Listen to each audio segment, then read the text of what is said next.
I just want to say first and foremost that I'm both a Star Ocean fan and a fan of the company Tri-Ace, who are responsible for the Star Ocean series. Star Oceans 1 and 2 are some of my favorite RPGs. They're quite frankly wonderful games that I thoroughly enjoyed, and I'll probably replay them a few times down the road. I also enjoyed Roddy Out of Stories, Resonance of Fate, as well as some other Tri-Ace titles. Now, my opinions on some of the other titles they're responsible for are ostensibly more mixed, to say the least, but I still consider myself a fan regardless of that. When you're a fan of almost anything, you need to expect some peaks and valleys, so to speak. Now, when bringing up Star Ocean, it's almost inevitable that comparisons to the Tales series are brought up, and for good reason. Personally, I've always considered Star Ocean and the Tales series as sister series to each other, and it's honestly been really interesting to see how these two series have developed alongside each other over the years, and I'd say this is especially true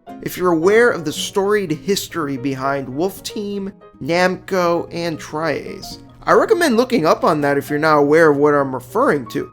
It's honestly quite interesting and well worth your time.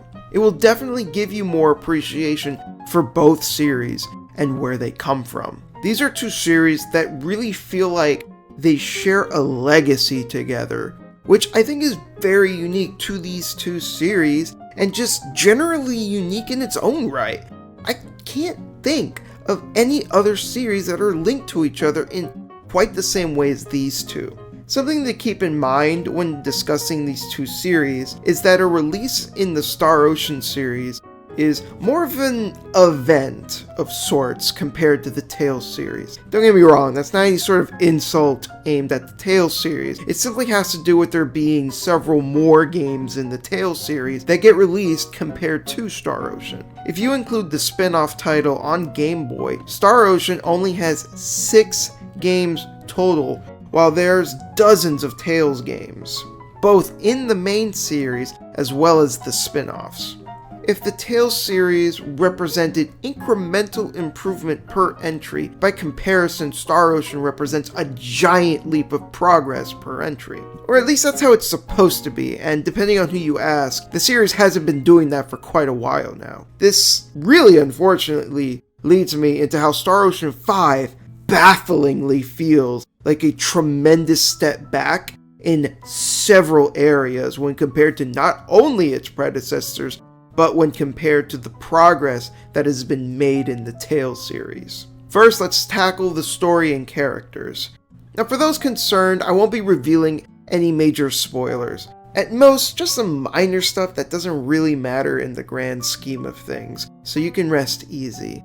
Personally speaking, I hate being spoiled, and I don't wish that on anyone, regardless of how I personally feel about the game in question. Speaking of how I feel, I have to say that this is quite honestly the most nothing story I have ever seen in an RPG. I cannot begin to describe the levels of apathy I feel towards both the plot and cast of characters. Nothing much really even happens in the story, as it boils down to the main characters Fidel and Miki finding a girl named Aurelia who has strange powers. They get wrapped up in people trying to kidnap her to exploit her for said powers, and that's pretty much it. Technically more things happen, sure, but when it comes down to it, there's literally nothing else to say about the story. No interesting themes, no plot twists, no underlying message, nothing! With a subtitle like Integrity and Faithlessness, you would expect the game to at least have themes about those two specific things, at the very least, but it doesn't. I was fully ready for this game to tackle some serious issues because of that word, faithlessness. I was hoping for discussions concerning religion. Hell, maybe even an atheist as our lead protagonist? Sure, maybe that was a bit reaching, but I would have been happy with at least something, and instead we get nothing.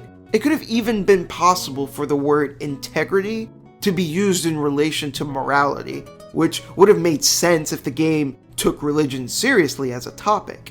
It was right there in the title, but it doesn't mean anything in the game itself.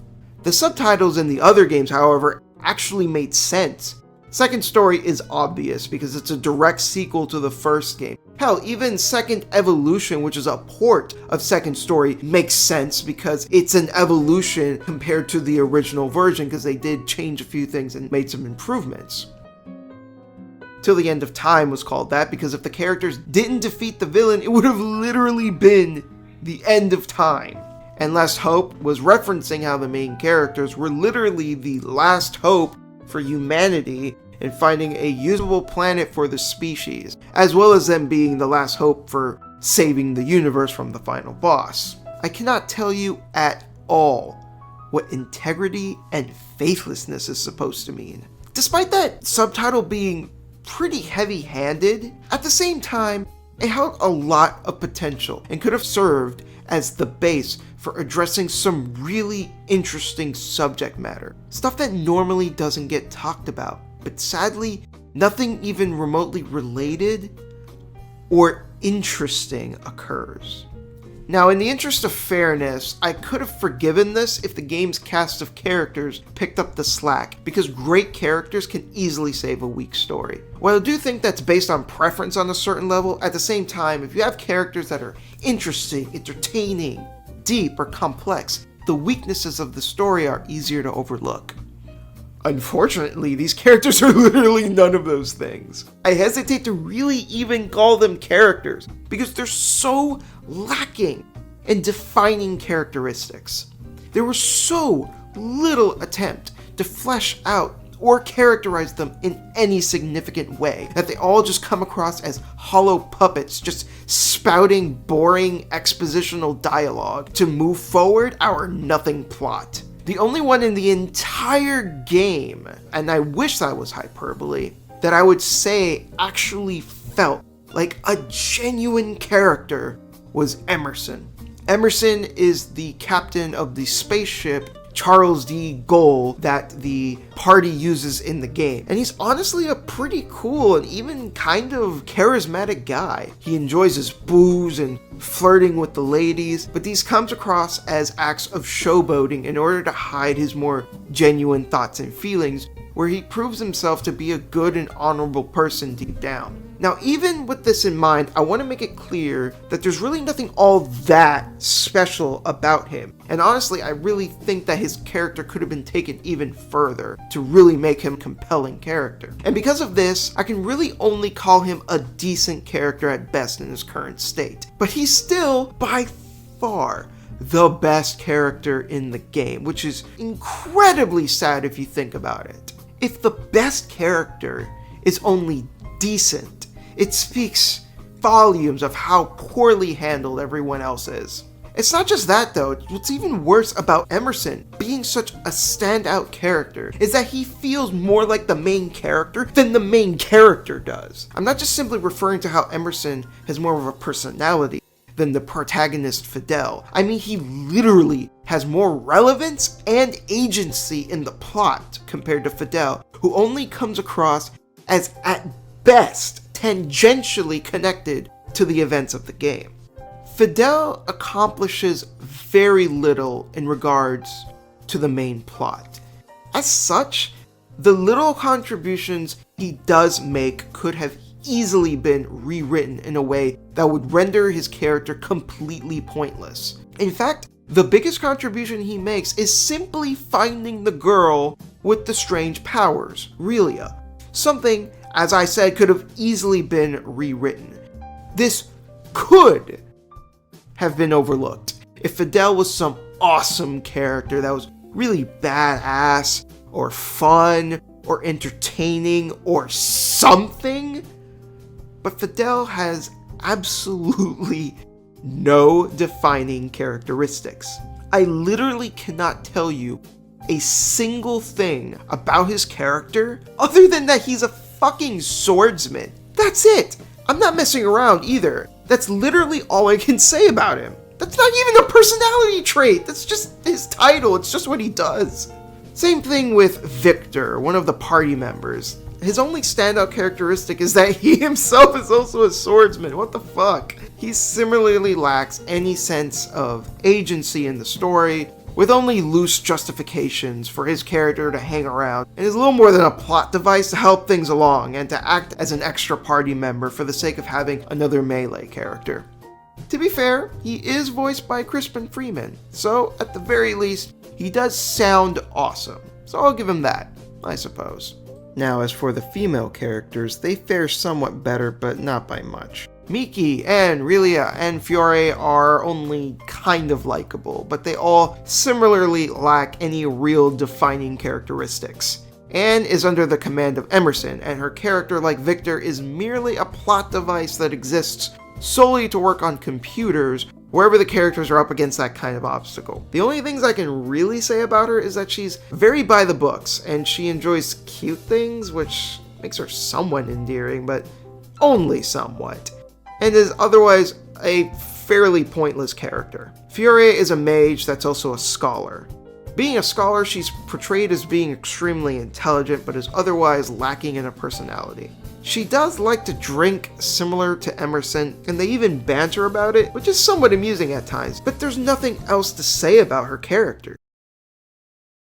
Okay, except for the obvious elephant in the room being her absolutely ridiculous design. She looks completely different from everyone else in the party, who all look fairly normal, and I think it's pretty obvious why this is the case. Before anyone gets the wrong idea, I'm not a prude, I'm not against this sort of thing in principle or anything. I just think it's weird and needlessly distracting when literally no one else in the entire game is even close to being this sexualized, and the justification is kind of pathetic. Supposedly, she has to show this much skin in order to cast spells better. It's obviously just a bullshit excuse to have a fan service character.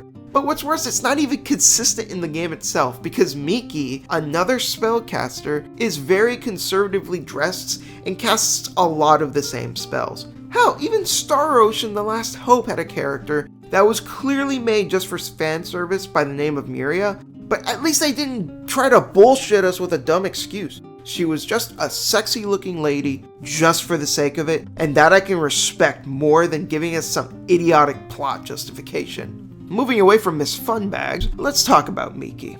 She, much like some of the other characters in the party, also lacks a sense of purpose in the story, specifically because she's tied directly to Fidel's character, rendering her equally as useless.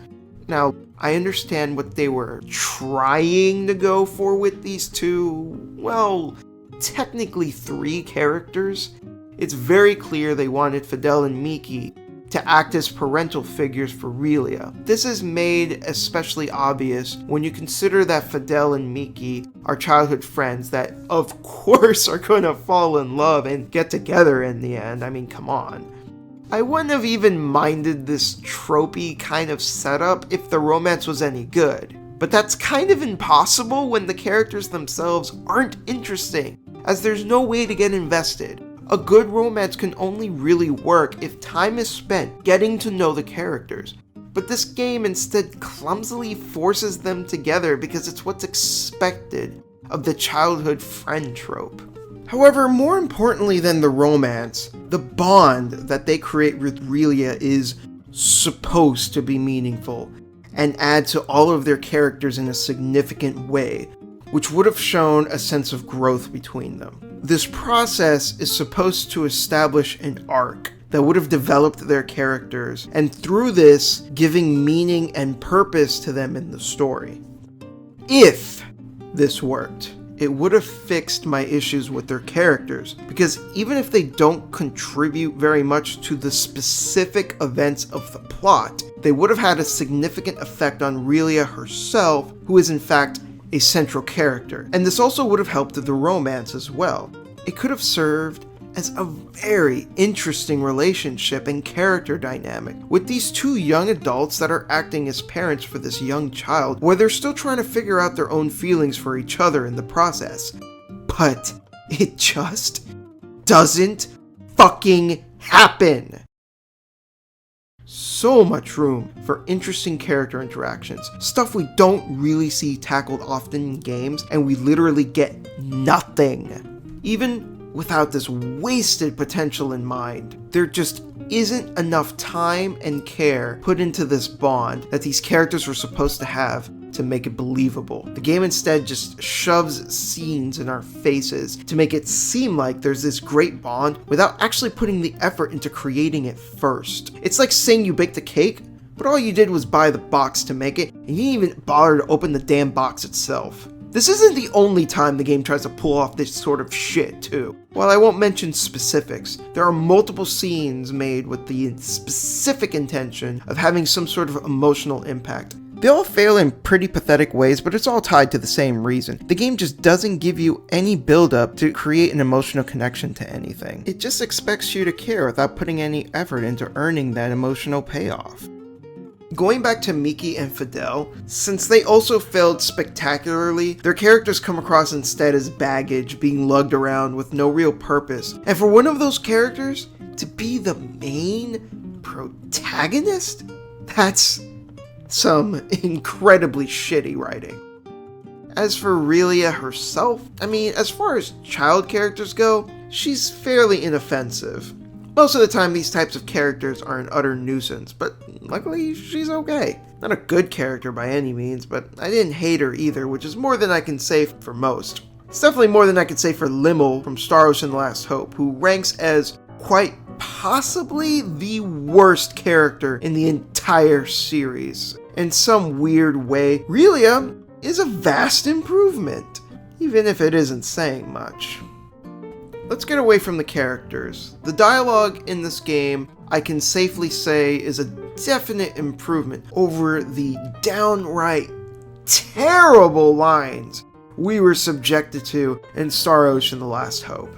Don't get it twisted, the dialogue certainly isn't good, but at least it isn't the cringe-worthy garbage from Last Hope. To be fair, the dub didn't help things either. Last Hope has probably one of the worst dubs I've ever heard in a game.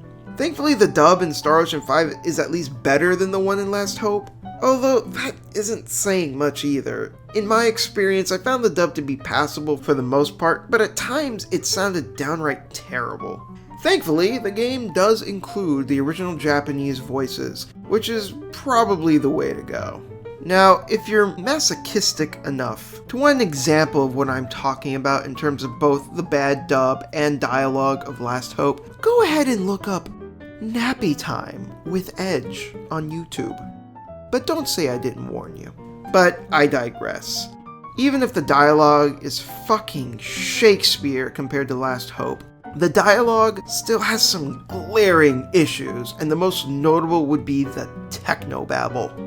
There will be several minutes worth at a time where characters just spew utterly meaningless space jargon to give the illusion that the characters are saying more than what they are, when in reality you're not saying anything. It's just long stretches of dialogue that amounts to being complete wastes of time. Oh, and speaking of dialogue that ultimately amounts to nothing, we have the private actions, a recurring feature in the series that Star Ocean 5 decided that it was going to completely and utterly ruin. For the uninformed, private actions are cutscenes separate from the main story, with mainly three purposes behind them. The first is to dictate what character ending you can get by racking up affinity points. Secondly, to flesh out the characters and learn more about them, possibly add to the world building. And thirdly, just to be fun and entertaining, maybe even get a laugh out of you. Star Ocean 5 only gets one of these right. It certainly does work in regards to gaining affinity points and getting the right ending respective to the private actions you witnessed and the decisions you made in them. If you say the right or wrong thing, it will either raise or lower your affinity with that character.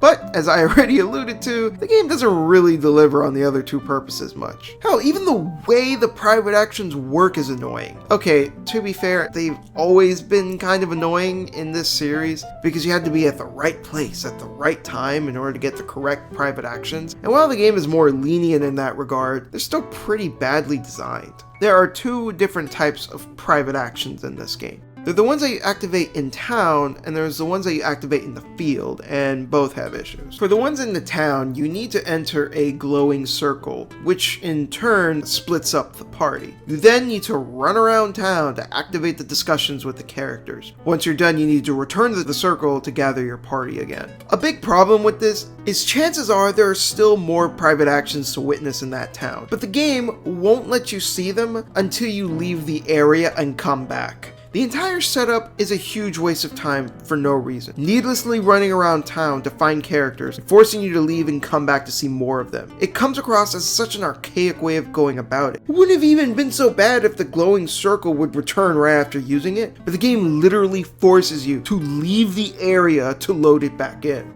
The problem with the second type of private actions, specifically the ones you see out in the field, is that they activate before you go to the next area and right after you enter a new one. If you want to hear the conversation, you cannot initiate a battle or leave the area. You literally have to stand there and wait for them to finish. Otherwise, the conversation cuts off and you won't be able to hear the rest of it. There's no warning for when these things happen either. They just occur on their own, making them very annoying, compared to the skits from the Tales series, which let you activate the discussion if you want to by pressing the select button at your own leisure. This is compounded by the fact that the private actions themselves just plain suck. We have cardboard characters having the smallest of small talk about things that don't matter and you don't care about. I swear to God, one of the private actions was literally some of the characters just saying ribbit. It was fucking dumb. Compare this again to the skits in the Tales series and there's a world of difference. Skits are usually very funny and entertaining, and oftentimes we get to learn about these characters and get a really good feel for what their personalities are like, what their goals are, and several other interesting bits of information that make them feel real and alive. We also get to hear what their thoughts are on the current events of the story itself, typically right after they happen, which can be genuinely interesting to hear. In Tales games, I'm always intrigued to hear the opinions of my party members when something really important happens, and usually the games deliver, making the skits feel all the more meaningful. Not to mention realistic. When something really serious and important goes down in the story, it's going to be expected that those characters would talk about it. Going back to Star Ocean 5, I was utterly bored by almost every single private action in the game, and I saw a ton of them, which only served to prove just how hollow these characters really were. Empty fucking characters with nothing of substance to say about themselves or even the events of the story.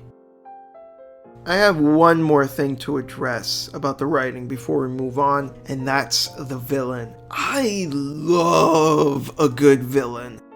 They can sometimes turn out to be my favorite character in a story. However, such is not the case with the villain of this game. His name is Alma, and he doesn't even show up until towards the end of the game. He's the one responsible for Relia constantly being kidnapped, so he can use her powers against the Pan-Galactic Federation, the organization that Emerson as well as Anne work for. What's really weird about this guy though is despite being really obviously evil, he claims to be morally correct, which just makes no goddamn sense.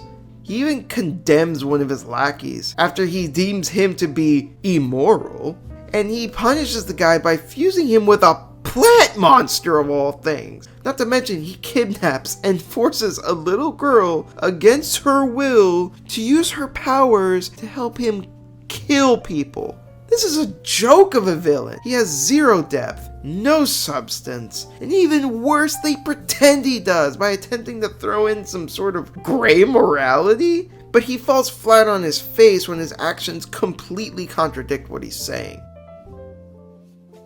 Alright, I think I've bitched enough about the writing, so let's jump into what is possibly the weirdest step back in the game. What you're seeing is footage of Star Ocean: The Last Hope, which is the fourth game in the series. Obviously the game that came out before Star Ocean 5. Say what you will about the game, it definitely has its fair share of issues, but the graphics generally hold up and still look great for the most part. So how the hell does Star Ocean 5 look worse? I will say this, however, in the game's defense.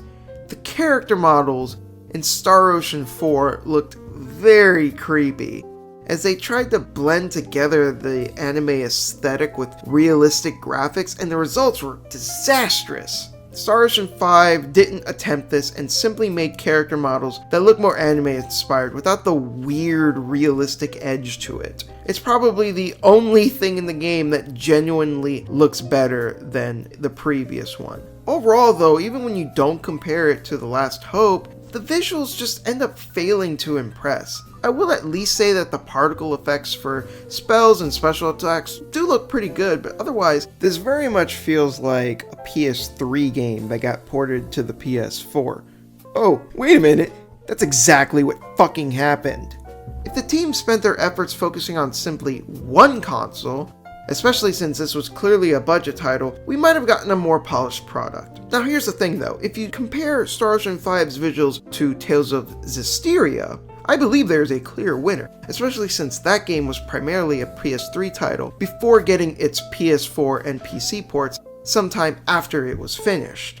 When it came down to graphics, these two series were a bit inconsistent when you paired them against each other. Star Oceans 1 and 2 looked roughly the same as Tales of Phantasia and Tales of Eternia respectively. However, Star Ocean Till the End of Time definitely looked more impressive than pretty much all of the PS2 Tales of games. And Star Ocean The Last Hope also had much more production values compared to any last-gen Tales of game. Although I would probably argue that Tales of Vesperia, because of its cel-shaded graphics and its really strong visual aesthetic, has probably aged better, but it's undeniable that Star Ocean The Last Hope was more of a graphical powerhouse purely in terms of tech, and the Tales series has never really managed to reach that level of production values. The main point to take from this should be that Star Oceans 3 and 4 made it a point to focus more on said production values compared to the Tales series, where it was pretty clear that that sort of thing was secondary. So for Star Ocean 5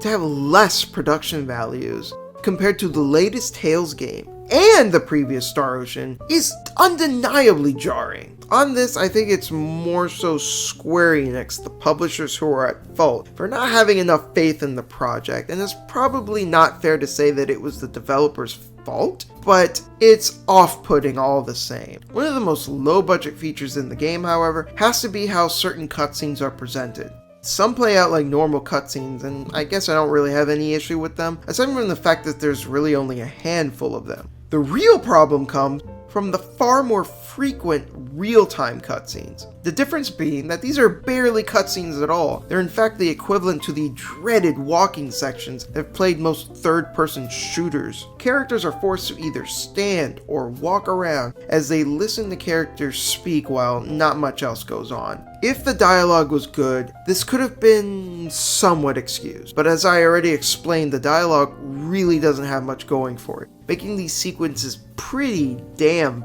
boring to sit through. The game is littered with them throughout the main story, and there are far more if you want to consider that these are also how private actions are handled.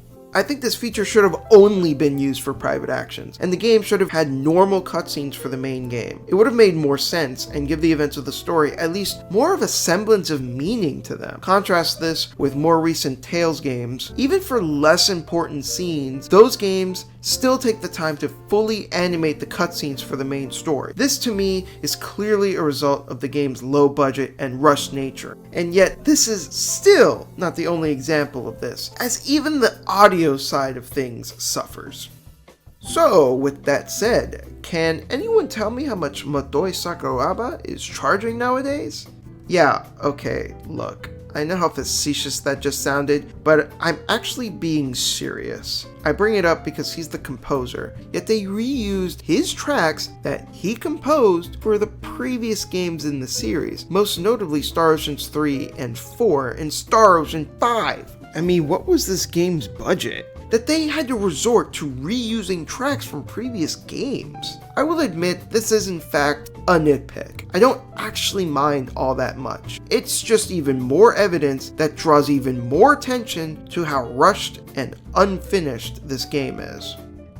I know I've been extremely negative, but believe me when I say that I could have forgiven all of this bullshit if the game just turned out to be fun to play, because a fun game truly goes a long way. Now, I know that some people have to have a good story in order to enjoy a game, especially an RPG. And while that's completely understandable, me personally, I'm just not like that. I'm perfectly fine with a game that's simply enjoyable to play for its gameplay and may not necessarily have much else going for it.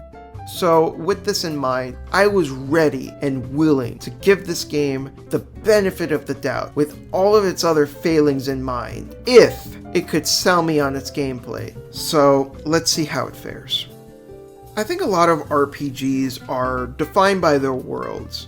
Maybe not exclusively, but I think many would agree that the worlds you explore in RPGs are an essential part of that game's identity. One of the more standout features of the Star Ocean series is that the sci-fi element allows for interplanetary travel. In every game in the series, even if the game mainly took place on one planet, there was at least a point in time where you got a chance to go to another one. Star Ocean 5, however, takes place only on one planet for the entire game, which means one of the most standout features of the series goes completely unutilized. Now, this can be excused, however, if this planet had either enough interesting locations for you to explore, or more importantly, enough content on it to justify it all being on one planet as opposed to being spread around multiple planets.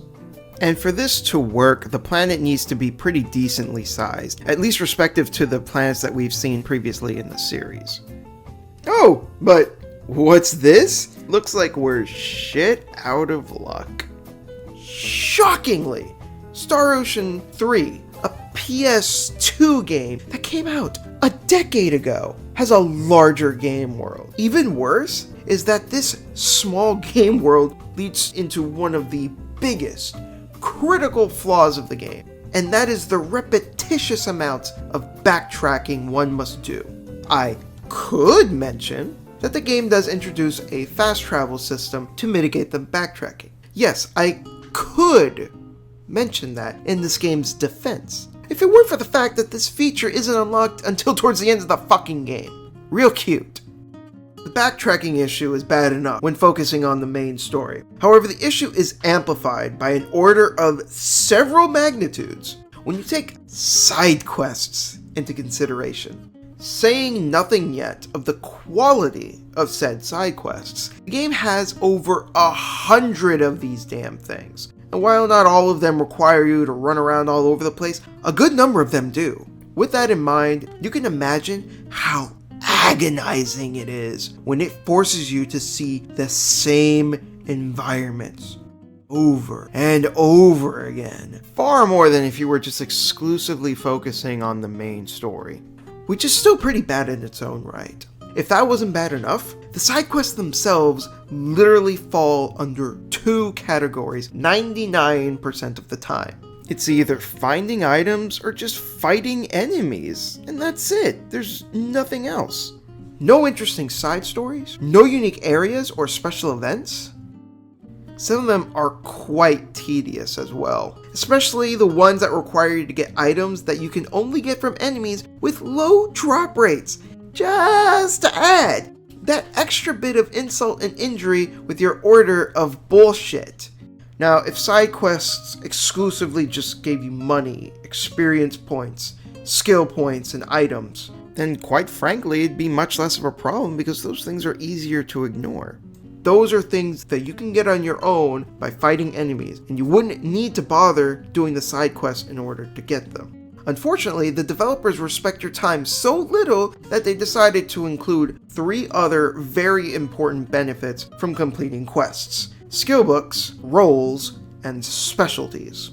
Skill books are what allow you to learn special attacks for your characters. As you can imagine, you're going to want to get these as much as you can to make your characters more powerful and versatile in combat. Luckily, you can get them in chests. You can also get them as drops from enemies, but most irritatingly through the side quests. I would have preferred a skill tree or some sort of character progression system. Hell, even the more traditional methods of previous games, where you simply learned them by leveling up, would have been better. Instead, this game forces you to accomplish menial tasks that feel like a waste of time just so you can learn competent skills for your characters. Now, that isn't to say that the game doesn't have character progression systems. They're just not ones that you actively use in combat. I'm talking about roles, which are basically this game's version of Final Fantasy XII's Gambit system, with the added benefit that they also grant passive buffs that, more often than not, simply increase stats and resistances. Since this is Star Ocean 5 though, even something simple like this is screwed up in a few ways. The first problem is it doesn't seem to actually have any impact on the AI. I've never seen the AI-controlled party members do anything particularly different before and after equipping roles. I tended to switch out roles pretty frequently in order to give the characters the best passive buffs, and their behavior remained constant in my experience. Still, the buffs themselves were definitely effective, but that's also kind of a problem. Certain role combinations could make characters very strong and make the game too easy as a result. If you front load a character with tons of attack-based or defense-based roles, they can inflict and receive tons of damage. I also have to question why it takes so long for these roles to level up. I played through the entire game with certain roles equipped, and they just never fully leveled up on their own. I think the game wanted players to use the skill points instead to level them up, since that's also an option, but I don't see why that would render leveling up through combat so ineffectual. The role system is an interesting system, and I do want to give it that. I just feel like it needed more time to cook in the oven, much like the rest of this game. Specialties, on the other hand, are very similar to the skill system from Star Ocean 2. Rather than exclusively getting abilities that help you in battle, you can also get ones that like craft weapons and items and a few other miscellaneous things. I actually don't have a problem with this system, believe it or not. I think it works well, and it gives the players a good incentive to spend skill points wisely. It makes you seriously consider which specialties to level up, and forces you to use your SP points more wisely. There's only one problem, and it has nothing to do with the specialties, but rather the fact that they're exclusively obtained through side quests. For the aforementioned roles, you can get them in a variety of ways, either through private actions, completing certain conditions in battle, in conjunction with the side quests. I'm not sure why specialties weren't treated the same, and are instead locked behind these boring side quests, instead of multiple methods so that side quests didn't have to come off so mandatory. One must remember, however, that the Star Ocean series is a series of action RPGs, so let's talk about the action part of this RPG. Combat has usually been pretty consistently solid for this series.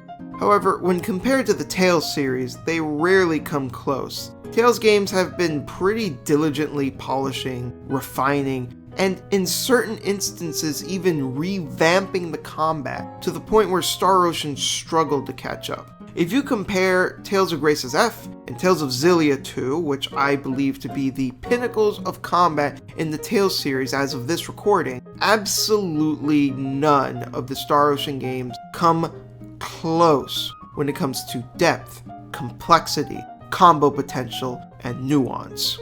With that being said, the combat has generally been good enough to still be pretty fun, so I never really minded that much that the combat isn't as sophisticated, even if I still prefer the Tales combat. So knowing that the Tales series has it beat when it comes to combat, the big question instead should be, how does Star Ocean 5 compare to its predecessors?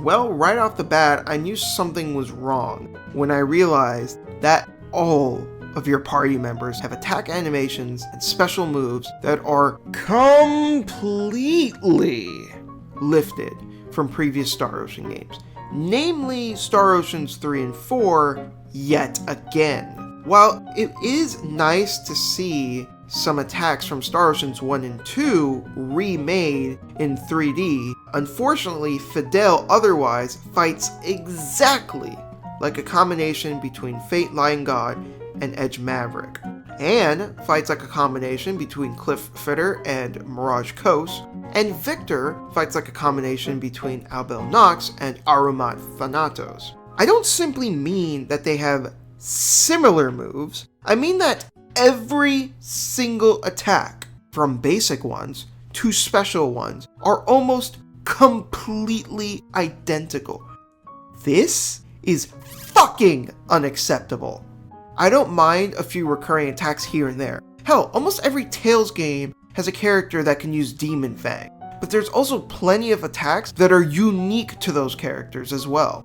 In Star Ocean 5, absolutely none of these characters have a single attack that is unique to them. I have seen every single attack and spell in another Star Ocean before it. Now, if that wasn't bad enough, then get a load of this. The combat system is nearly identical to Star Ocean 3, with only a few minor improvements and changes. Blocking and dodging, for example, is admittedly far better, and I found the controls in general to be less clunky and finicky compared to Star Ocean 3. Which isn't saying much, that's the bare minimum you should expect from a modern game compared to a game that came out more than 10 years ago. But even with these fixes in mind, this game feels like it's this weird Frankenstein monster of previous games just stitched together haphazardly. This analogy, by the way, becomes even more freakish when you consider this game also combines features from a separate Tri-Ace game altogether by the name of Infinite Undiscovery. That's probably a bigger plot twist than anything in the game. The two primary features that this game carries over from Infinite Undiscovery are seamless battle transitions and being able to use all of your party members at once. When you see enemies and approach them, you automatically engage with them in combat, as opposed to the more traditional battle transitions, where touching an enemy would take you to a separate battle arena where you get to duke it out with your enemies before returning to the regular game world. Tales of Zestiria also attempted these seamless battle transitions, and, to Star Ocean 5's credit, manages to pull it off far better. The transitions themselves are smoother, and you don't have to deal with the awful camera that sadly plagued Zestiria during battle, as the camera would frequently get caught in the level geometry. Now, while Star Ocean 5 manages to avoid this gracefully and implements this feature far better, I'm not entirely sure how necessary this feature is for either game. I didn't think there was anything wrong with the traditional battle transition. I'm not really sure what they actually add to these games. Still, credit where credit is due. It works well and I have no real issues with it, at least not inherently. Look, here's the thing, Star Ocean 4 had a far better battle system compared to Star Ocean 3, so reverting back to it comes across as a huge step back, and in this case, I mean that pretty much literally. If I had to guess, a battle system as robust as the one in Star Ocean 4 probably would have posed many more issues with the new seamless battle transitions, as well as having 6 to 7 party members running around at the same time. So instead of polishing the previous combat system, introducing new mechanics to improve upon it, or trying something entirely new, they instead turned to Star Ocean 3's combat so that they could rehash it with a few fixes to accommodate the new features. This is literally holding the game's mechanics back in favor of what amounts to just some gimmicks that the game doesn't even really need. If they really had to have these new features, then the best solution in my eyes would have been to make an all-new battle system, one with the new features in mind to expand the combat appropriately. Unfortunately, what we're left with instead are some gimmicks that are carryovers from an entirely different game, coupled with Star Ocean 3's antiquated battle system. Since the combat system is literally just Star Ocean 3's for the most part, that means it carries over some of the same issues that plagued that game as well. The most prominent being the attack triangle. On paper, it's actually not too bad of an idea. Fast attacks cancel strong attacks break guards, and guarding stops fast attacks. Jade Empire, an action RPG made by BioWare, had the exact same system, and it worked pretty well there. So what went wrong here? They made strong attacks too damn OP, that's what.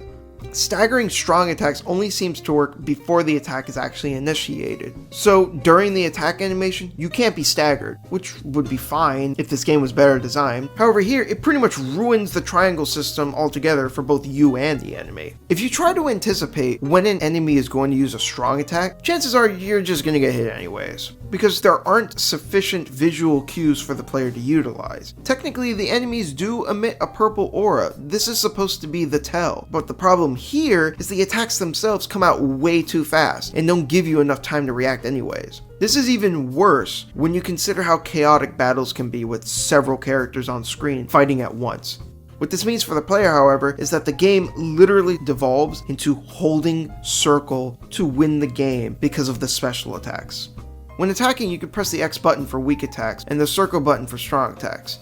But if you hold either of those buttons down, you instead perform a special attack. You can decide in whichever special attacks you want to, either the X or circle button, which would make them weak and strong respectively. The intended trade-off is that weak attacks use up less MP, but strong attacks do more damage for more MP as well as break through the enemy's guard. Here's the problem. Seeing as money is extremely easy to come by, MP is easily replenished with items and food, which means there comes a point where all strategy is thrown out the window, and all you need to do is assign your strongest skill to the circle button and abuse the fuck out of it. This problem is exacerbated when you take another feature into consideration. What really sucks is that this was a feature that I was initially kind of excited for at the start of the game, because of its potential. The feature I'm referring to is the cancel bonus system. To quickly explain what this system does, if you cancel an attack animation with another attack, it will raise the percentage of damage for that attack by 50% up to a maximum of 200%, if you can keep the combo going for that long. Early on, I thought this was kind of an interesting system because I thought it forced you to use various types of attacks in order to continue the combo chain. So because of that, in the beginning of the game, I was actually having fun trying out different combos. Unfortunately, I quickly found out that this was not at all what I initially thought it was. The reality of the cancel bonus system is that you can cancel attacks with any attack. Or, more specifically, you can cancel an attack with itself. Because of this, the cancel bonus system is crippled by its own design. Why should you bother varying up attacks to keep the combo going when you can just use your absolute strongest attack over and over again, as it progressively becomes more powerful the more you use it during that combo chain? A simple fix would have simply been to not allow you to continue the combo if you already used the same attack. For example, if you already used double slash earlier in your combo, then the combo chain should end if you try to use it again. This would have made the system not entirely deep or anything, but it would have given at least some semblance of depth and a little bit of strategy when thinking about what sorts of attacks you should use. The way it is now, I would honestly go as far as to say that the system is completely broken, especially when you consider what I said earlier about special skills assigned to the circle button. Not only can you abuse your strongest attack for maximum damage, but it can break through the enemy's guard as well, which staggers them in the process, making it even easier. It's like the game is practically screaming at you to just abuse how broken it is, and just spam the circle button to victory. So, because of that, by the end of the game, all I did was just spam circle to win. No strategy, no skill, just spam. Why would I need to bother with anything else? I've never seen such a fundamentally broken battle system on so many levels before. Not because the controls are bad, not because it doesn't technically function well, but just because its mechanics just act against it in so many ways. Yet another problem that I found with the combat system was the parries. Jesus, is there nothing that this game doesn't fuck up? I don't even think the idea in and of itself makes a whole lot of sense in this type of game, and is sadly another feature that was carried over from Infinite Undiscovery, and I don't think it worked well there either, just to be clear. If you keep in mind that you have up to 7 party members running around along with all the monsters you can fight, there's just way too much stuff going on in battle to really analyze your enemies to the point where you can predict what they're going to do and make really precise button presses. Whether it fit in the game or not doesn't even matter in the end, because you don't even need to make well-timed button presses to get it working. You can literally just mash the square button, and that works too. Was this game properly play-tested? I'm pretty sure this wasn't intentional, especially since Infinite Undiscovery itself did not allow you to do that. This wouldn't even be a big deal if exploiting it didn't also mean that you could abuse yet another system in this game. The only thing that doesn't keep this from being completely broken is that you cannot parry strong attacks, but I'd still argue that this is still pretty broken. I think the final cherry on what I'm going to call the exploit sundae would be the reserve meter. This meter fills depending on what you do and will give you bonuses respective to those actions. All you need to do is simply attack the enemy, and depending on what type of attack it is, it will determine the bonus. Weak attacks give you XP, strong attacks give you money, and counterattacks give you skill points. In previous Star Oceans, you had to perform much more specific actions to really earn those bonuses. Killing multiple enemies at once, finishing them off with a specific attack. I think Star Ocean 4 especially handled it well. In that game, you wouldn't be able to get very many bonuses by playing the game normally. Sometimes you can, but for the most part, you really had to go out of your way if you wanted to get those bonuses, which made the system fair. If you messed up and got your character killed or attacked with a critical hit, you would lose half of your hard-earned bonuses, which was always a huge bummer. Some may argue that critical hits are based on luck, so the system wasn't entirely fair. However, it was still your fault. Your lack of skill that got you hit in the first place. Since that's still very skill based, I still consider it fair. Star Ocean 5, on the other hand, you get these bonuses without even trying. You just get them by playing the game absent-mindedly. And the penalties for losing the bonuses are pretty weak and can be reobtained far too easily. At most, you had to master counterattacking in order to earn the skill points bonus. Oh, but oops! We already established how easy that is to exploit. So it doesn't matter either. Getting lots of skill points, by the way, can also make the game pretty easy, as it allows you to level up your roles and specialties, which can go a long way in making your characters really beefy. The more I played this game, the more it felt as if I was seeing it unravel before my very eyes. If, after all this, you're still, for whatever reason, unconvinced that the game isn't some broken mess, the final boss glitched out on me and a friend of mine in completely different ways. My friend actually had it worse than me, if you can believe it. He was stuck fighting the boss in an invincible state because the next event didn't trigger and he was forced to restart the battle. Luckily, that didn't happen to me. I, on the other hand, was greeted by the final boss in his final form, standing completely still and not doing anything as I wailed on him for a few minutes until his life bar depleted, and I literally beat the game that way. Fuck this game. Star Ocean 5 is not the worst game I've played. It's not even the worst game I've reviewed, I don't think. But you know what? It just might be the most insulting, and I think in some ways that's actually worse. I used to think pretty highly of the Star Ocean series. It was a series I thought wasn't afraid to take risks and do some crazy stuff. Ostensibly speaking, I wasn't always fond of that, and I think the series made some of its biggest mistakes as a result. But I could at least respect it on some level because of that.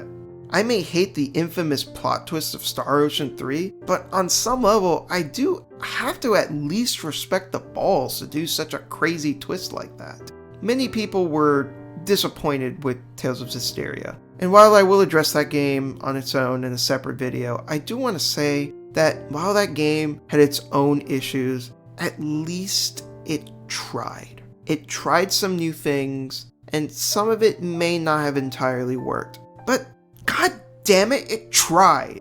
This is why I find Star Ocean 5 so insulting. It doesn't even try. Its greatest accomplishment is 2 gimmicky features that were already done before and lifted from Infinite Undiscovery. And would you look at that? He's the same director for both games. Instead of making the next Star Ocean game another huge leap like they've always tried to do, this guy instead decided to just smush together Star Ocean 3 with Infinite Undiscovery and sprinkled just a little bit of the other games in the series on top as well.